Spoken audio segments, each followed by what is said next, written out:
네, 안녕하십니까. 저희는 차세대 디스플레이 양자점 개발을 위한 양자역학 기반 시뮬레이션이라는 주제로 프리RP 연구를 진행하게 된 K0615 우찬우 류도훈 팀입니다. 목차는 다음과 같습니다. 최근 새로운 특성을 갖는 소재, 소자 또는 시스템을 구현하기 위해 나노미터 크기의 물질을 조작 및 분석하고 이를 제어하는 기술 연구가 증가하고 있습니다.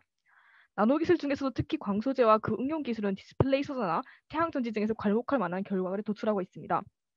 최근 주목을 받고 있는 광소재는 바로 2차원 양자판 또는 나노플레이레츠라고 불려지는 것입니다.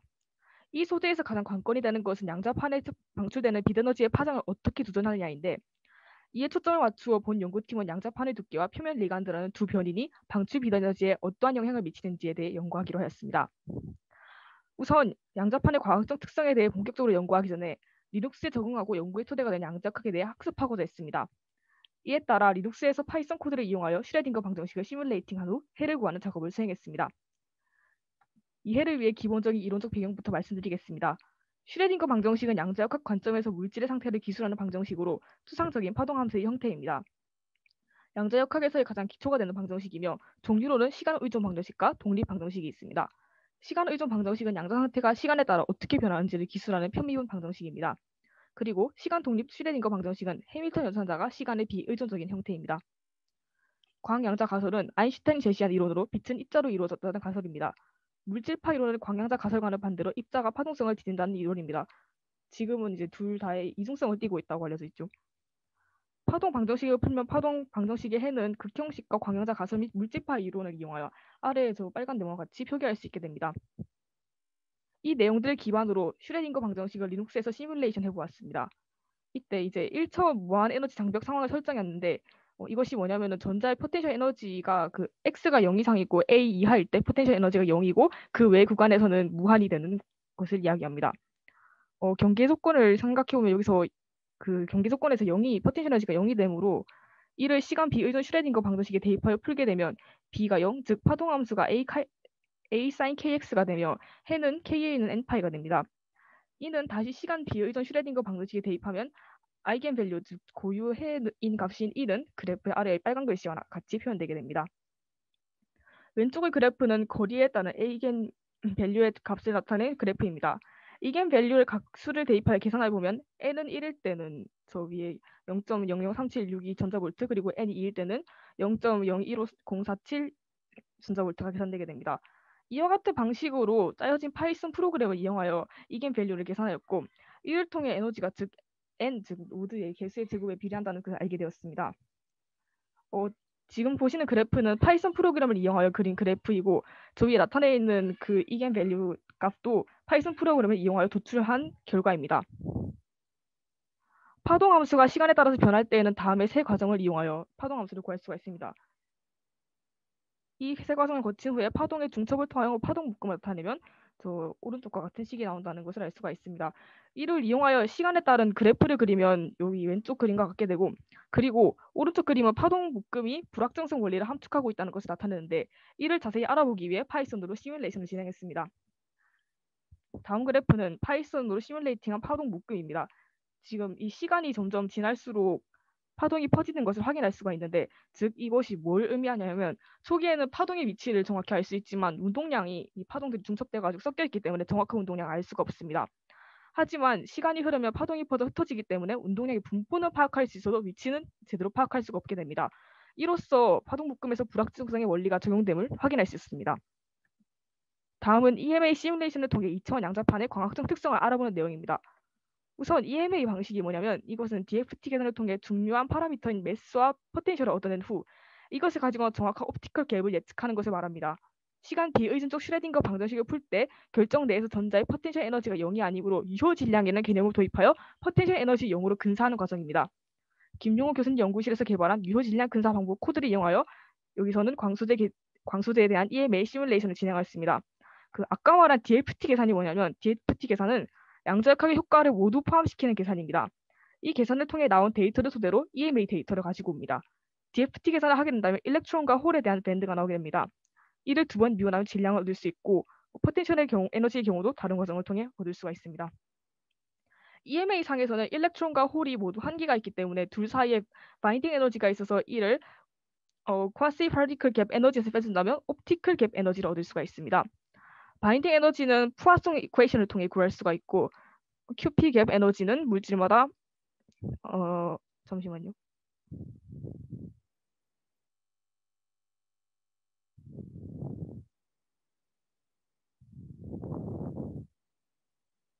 물질마다 다른 값인 QP 벌크 갭 에너지와 일렉트론 에너지 그리고 홀 에너지를 통해 구할 수가 있습니다. 저희가 사용한 게 바로 CDSE 양자판인데요. 이때 그 CDS QP 벌크의 에너지 값은 1.7 전자볼트라는 것을 저희가 알고 있기 때문에 계산을 통해서 저기 아까 말씀드린 일렉트론 에너지와 홀 에너지만 구한 후 나와 있는 그 식에 대입하면 옵티컬 갭 에너지를 구할 수가 있습니다. 컴퓨터로 계산을 돌리기 전에 먼저 이제 그 컴퓨터에서 계산을 돌리기 위한 넣어준 인풋 값을 살펴본다면 여기서 여러 값을 알 수가 있는데요. 그 일렉트론과 관련된 인풋 값에서는 그 ME와 엡실론을 그리고 알 수 있고 홀과 관련된 인풋 값에서는 MH와 엡실론에 대한 값을 확인할 수가 있습니다. 아래의 내용은 4.5 지금 제시된 내용은 4.5 모노레이어의 일렉트론과 홀에서의 인풋 값을 나타냅니다. 왼쪽의 그림은 DFT 모델에서의 CDSE 넘버 업 레이어가 4.5인 경우를 보여주는 그림이고 이 경우에 사용된 표면 리간드는 아세테이트입니다. 그리고 오른쪽의 표는 넘버 업 레이어가 각각 4.5, 5.5, 6.5, 7.5인 경우에 ME, MH, 엡실론의 값을 정리한 것입니다. 먼저 4.5인 경우를 통해 계산을 한 것을 나타내 보겠습니다. 그 나온 결과 아웃풋을 본다면 E가 0.969 전자볼트, EH가 0.135 전자볼트, 바인딩 에너지가 약 0.1015 전자볼트가 나온다는 것을 알 수가 있습니다. 앞에서 설명한 식에다가 이 값들을 넣어주고 계산을 하게 되면 QP 갭 에너지는 2.2585 전자볼트가 나오게 되고 옵티컬 갭 에너지는 2.156924가 나온다는 것을 알 수가 있습니다. 5.5 mL인 경우에도 앞의 과정을 다시 반복한다면 옵티컬 갭이 2.068643이 나오게 됩니다. 마찬가지로 6.5 mL인 경우에는 옵티컬 갭이 2.003194가 나오고 마지막으로 7.5 mL인 경우에는 1.959268이 나옵니다. 아까 계산을 통해 나온 값을 토대로 옵티컬 갭과 넘버 오브 레이어 즉 레이어의 두께와의 관계를 알아보기 위해 그래프를 그리면은 아래에 있는 그림과 같이 나오게 됩니다. 즉 양자판의 두께가 증가할수록 옵티컬 갭이 감소하게 되고 옵티컬 갭이 작아진다는 것 전자가 들뜨는 과정에서 방출되는 빛의 파장이 길어지는 것이므로 두께가 두꺼워질수록 점차 붉은색 빛을 방출하게 된다는 것을 보일 수가 있습니다. 빛의 에너지와 파장의 관계가 E는 람다분의 HC로 나타낼 수가 있기 때문에 각각의 두께에서 빛의 파장을 구할 수가 있습니다. 다음과 같이 저 식에다가 숫자를 대입하여 가지고 파장을 구해준다면 4.5 mL의 경우 573.3 나노미터, 5.5 mL의 경우 597.8 나노미터, 6.5 mL의 경우 617.3 나노미터, 마지막으로 7.5 mL의 경우 633.3 나노미터가 나온다는 것을 알 수가 있습니다. 이때 이제 빛의 색깔은 다음과 같은 색깔과 같다고 보면 되겠습니다. 그 연격대예요. 다음으로는 양자판 표면에 붙는 리간드의 종류와 양자판의 방출 파장 사이의 관계성을 알아보는 실험을 진행하였습니다. 위의 두께 실험에서 이용된 리간드는 아세테이트를 사용하였고 이 아세테이트를 사용하는 4.5 ml 양자판을 기준으로 하여 리간드의 종류를 띠올레이트와 CL로 바꾼 것을 대수군으로 두었습니다. 각각의 리간드를 가진 DFT 모델은 왼쪽 사진과 같습니다. 왼쪽부터 띠올레이트, 아세테이트, CL입니다. 에너지 계산에 필요한 세 리간드의 유효 질량과 유전 상수도 오른쪽 밑에 있는 데이터와 같습니다. 두께 실험과 같은 방법으로 일렉트론과 홀에서 계산을 진행해보면 띠올레이트에서 E는 0.5287, EX는 0.0862, EH는 0.1014 전자볼트가 나왔고 이를 토대로 갭 에너지를 계산해보면 QP 갭 에너지는 2.1273 전자볼트, 최종적으로 옵티컬 갭 에너지는 2.041 전자볼트가 나왔습니다. CL에서는 E가 0.8318, EX는 0.0910, EH는 0.1713 전자볼트로 나왔고 QP 갭 에너지는 2.3605, 옵티컬 갭 에너지는 2.2695 전자볼트가 나왔습니다. 아세테이트의 경우에서는 두께 실험에서 이미 보여준 바가 있으므로 생략하도록 하겠습니다. 각각의 리간드에 따른 데이터를 표로 나타낸 것은 맨 위의 표와 같습니다. 옵티컬 갭 에너지를 그래프로 그리면 왼쪽 그래프와 같이 나타나는데 띠올레이트, 아세테이트, CL 순으로 에너지가 커지는 것을 볼 수가 있습니다.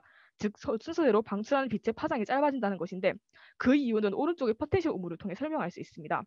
저희는 위에서 슈레딩거 방정식을 풀어봄으로써 우물의 폭과 에너지가 반비례한다는 사실을 알고 있습니다. 따라서 포텐셜 우물의 폭이 좁아지는 순서대로 방출 파장이 짧아지는 것입니다. 마찬가지로 이 에너지를 이용해가지고 두께 실험과 같이 빛의 파장을 계산해보면 띠올레이트는 609.7 나노미터, 아세테이트는 573.3 나노미터, CL은 544.9 나노미터가 나왔습니다. 즉 띠올레이트는 저 보시면 마치 주황 계열, 아세테이트는 노란과 연두 계열, CL은 초록 계열의 빛을 방출한다는 것입니다. 결론적으로 본 연구팀은 이 연구를 통해 양자역학에 관한 심화 학습을 진행하였고 EMA 시뮬레이션을 통해 2000 양자판의 광학적 특성을 알아내었습니다. 두께가 두꺼워질수록 양자판이 방출하는 빛의 파장이 길어지고 리간드의 종류에 따라서도 포텐셜 우물의 폭이 바뀜에 따라 방출 파장이 달라진다는 것을 알아내었습니다.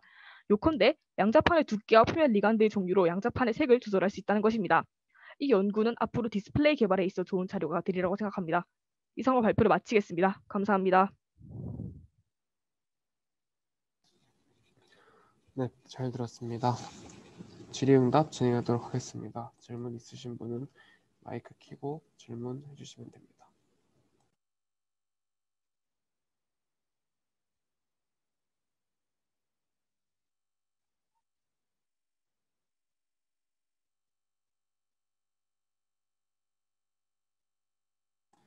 네, 질문 없으신 것 같네요. 네, 학생들 소감, 네, 질문 있으신가요? 네, 학생들 소감 들어보도록 하겠습니다. 각자 짧게 한마디씩 해주세요. 네, 안녕하십니까. 저 K06 학생 이로운입니다. 양자역학에 원래부터 관심이 많았던 터라 무척 흥미있게 연구를 수행할 수 있었습니다. 그리고 덕분에 예전에 사두고 차마 펼치지 못한 양자역학 전공서에 대해서 이해할 수 있는 페이지가 조금 늘게 되었네요. 또한 제가 이 연구에 지원한 동기 중 하나가 제게 굉장히 생소한 정보과학 분야에 친숙해지고 싶다는 것이었는데요. 이번 연구를 통해 리눅스 환경에 대해 익히며 컴퓨터와 더 친해진 것 같아 만족스럽습니다. 연구 기간 동안 친절하게 연구 내용을 가르쳐 주시고 안내해 주신 조교님들께 수고와 감사의 말씀을 드리고 싶습니다. 감사합니다. 안녕하십니까. K06 학생 우찬우입니다. 저도 예전부터 관심이 많았던 양자역학과 관련된 내용에 대해서 알아가는 과정에서 힘든 과정도 있었지만 이번 과정을 계기로 잘 알 수 있게 되어서 좋은 경험이라고 생각합니다. 또 이번 경험을 통해서 더욱 다양한 프로그램 다루는 법을 알게 되었고 이 슈퍼컴퓨터를 이용하여 시뮬레이션을 돌리는 과정은 쉽게 접할 수 있는 기회가 아니라고 생각했기 때문에 굉장히 좋게 생각하고 있습니다. 그리고 저의 많은 질문을 잘 받아주시고 이번 연구가 잘 이루어질 수 있게 도와주신 교수님, 조교님께 굉장히 감사합니다.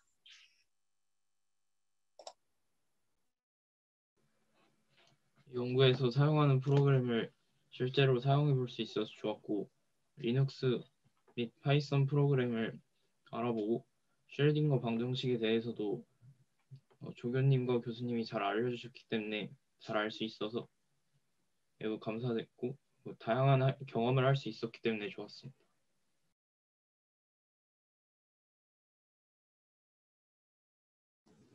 네, 혹시 조교님도 짧게 소감 한마디 해주실 수 있나요?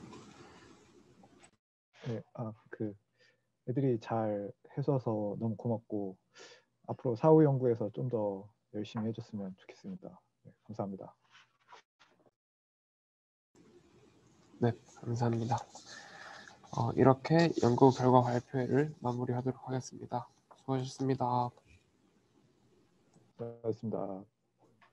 수고하셨습니다. 수고하셨습니다.